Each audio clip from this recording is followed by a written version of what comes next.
Hello and welcome to ADHD Mums. You know when someone says, you're too soft? If that was my kid, they wouldn't get away with it. You just need to be stricter. You need to show them who's boss. If you've ever heard that from family, friends, teachers, the random bloke at Bunnings, this is the episode for you. But it's not because you're too soft, it's because you're parenting a dysregulated nervous system. This is not necessarily a defiant or a disobedient or a badly behaved child. My opinion is that the discipline myth is probably the most exhausting myth that ADHD parents face. It's the myth that if you were firmer, more consistent, less permissive, your child would just behave and everything would be okay because it's your fault as a parent. But the research shows us that this isn't about a child misbehaving, because ADHD is not a behavioural disorder. We know it's a developmental delay in self-regulation specifically. So, does punishment teach the missing skills or the delayed skills in self-regulation? Because I would argue that punishment teaches shame. And shame is the one emotion you really want to avoid your child feeling.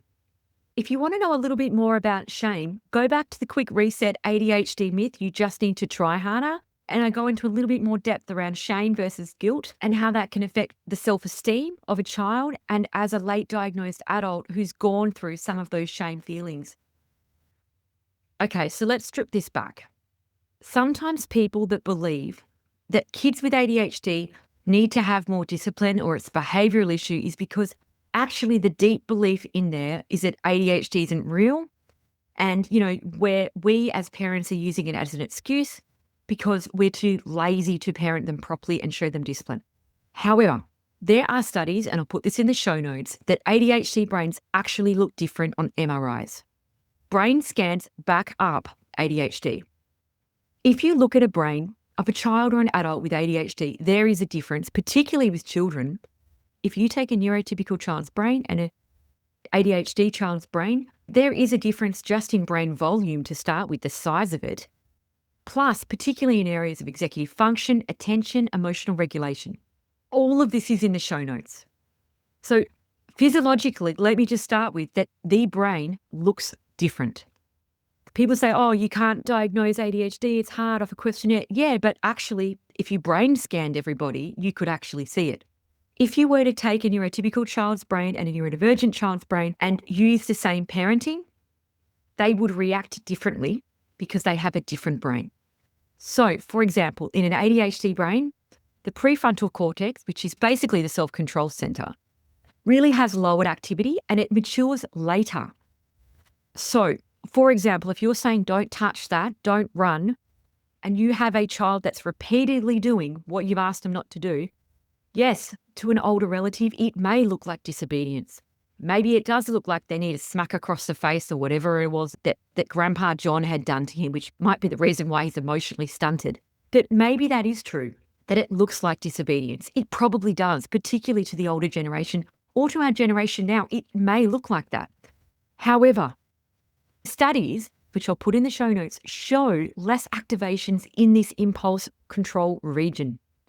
Again, highlighting why there are a lot of neurodivergent people in addiction rehabilitation centres, in jail, that have done things possibly impulsively and ended up in trouble. Following an impulse when you want to do something doesn't always end well, particularly for a teenage boy who may make decisions around stealing cars, speeding, drink driving. It can be a real issue. Their brain is going to struggle to pause, think, predict, and then change. That is science. It is in the show notes. It's really important to note here that punishing a child doesn't actually teach them the missing skills they need. And that is backed again by research. So traditional systems like detentions, reward charts, exclusion, suspension often result in a worsening behaviour and internalised shame, which can lead to more non-desirable behaviour. And then we get the children labelled as naughty, bad, can't learn, and we wonder why they continue to perpetuate that when that's the label that we have given them or the school has given them.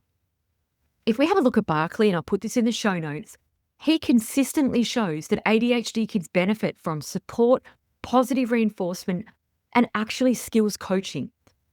If your child is developmentally delayed, which they are if they have ADHD, by up to 3 years, which the research shows, and you are constantly holding them to an age-appropriate behaviour that you think they should be able to do, but you punish them if they can't do it instead of helping them build the skill, don't be surprised if they continue doing the behaviour that you don't want them to do.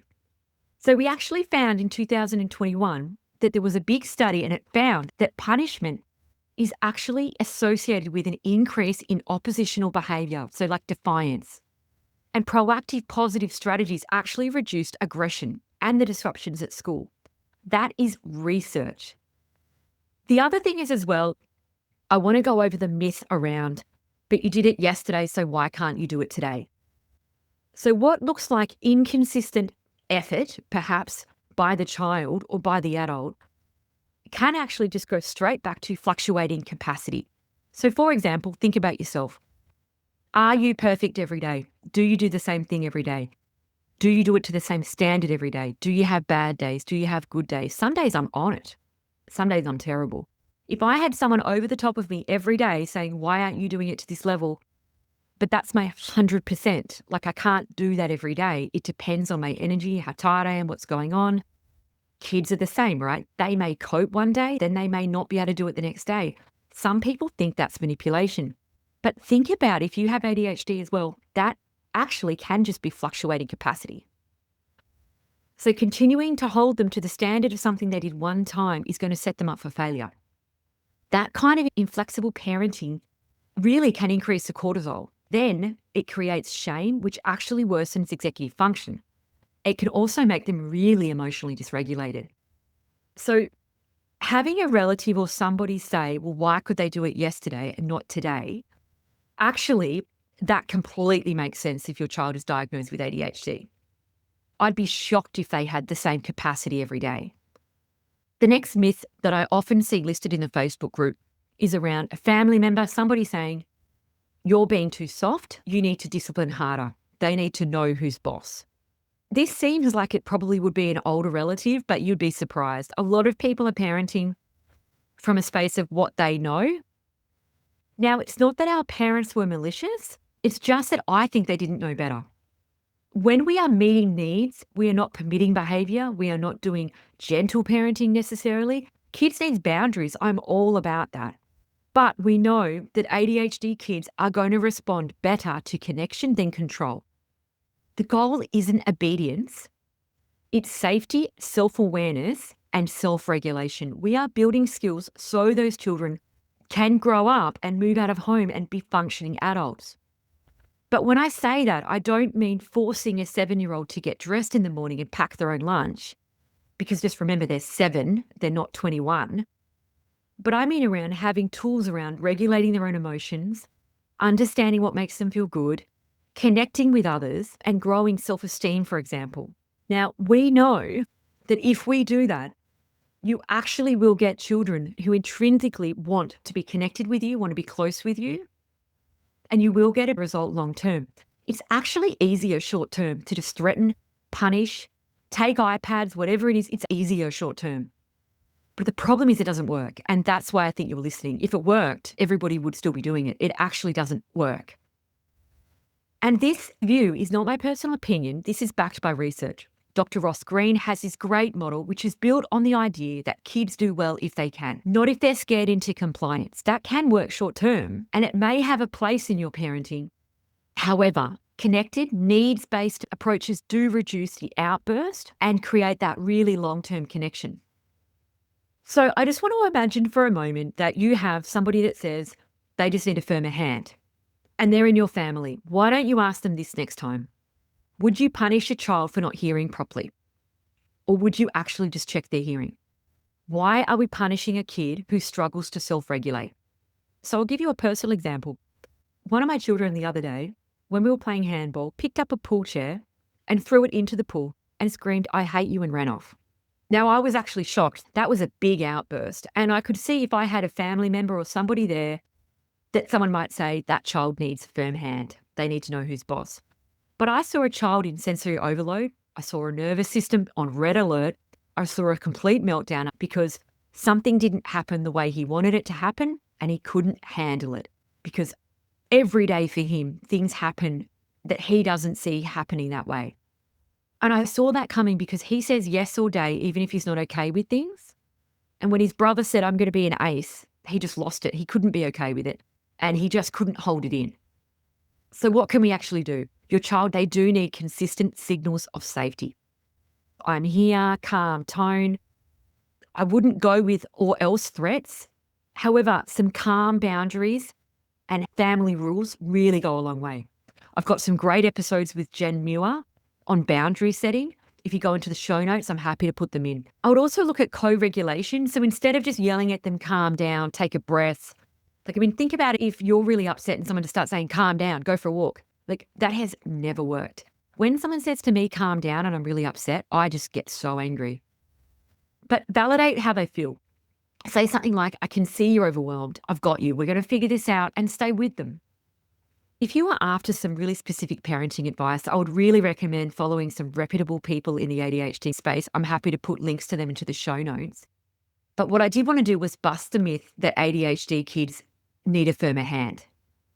So let's just say you have a conversation with somebody and you list some of the research that I've given you in this episode. And the person comes back with, the family member or whoever it is, comes back with something like, well, I actually read this article that said ADHD is overdiagnosed and it's just bad parenting. Let's just say that you have a relative that says that. I would say straight away, look, that sounds more like an opinion piece than a peer-reviewed study. Do you know who wrote it or where it was published? Because a lot of this stuff online isn't necessarily evidence-based. You could say something like, a study means it was published in a peer-reviewed medical or psychology journal with ethics approval, a control group, statistical analysis. Anybody can put an article online.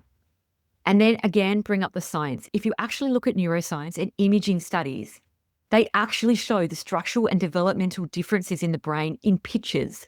This is an opinion, that's fact. It's measurable. I'm happy to send it to you. So you could let them know in as kind a way as you can that reading an article online isn't actually the same as a scientific study. It's kind of like comparing a TikTok workout to a physiotherapy program. One's like clickbait and the other is evidence. So just because someone read an article about gluten or sugar or parenting, whatever it is, doesn't mean it's true. So you're not permissive and you are a great mum. If you're listening to this podcast, you're a great mum who loves their child. You're protective and you're definitely not weak. You're brave enough to choose the road where understanding, not punishment, is the starting point. And some of these people with these beliefs who talk about back in my day, I would maybe have a look at the mental health crisis that Australia is in at the moment, because we need to do something different. If we had a really regulated, great, mentally healthy population in Australia, maybe some of the old ways do work. However, what we actually know is that what we have been doing doesn't work, which is why we're trying to do something different. This is where we are choosing understanding, not punishment, and choosing connection. Still 100% with boundaries. This is not about being a gentle parent or doing low demand or letting your child do whatever you want. This is about having boundaries and building their self-esteem in ways that they can actually achieve, rather than continuing to hold up a neurotypical standard and ask why they are not meeting that standard. That's your quick reset, and you've already started just by listening. You don't need to push harder, you just need to feel safer. I will be right here next time you need a reset. Thank you so much for listening. If you've loved this episode, check out in the show notes the related episodes. Follow the podcast, share it with a friend, or leave me a review. I read all of them. Thank you so much for listening. See you next week.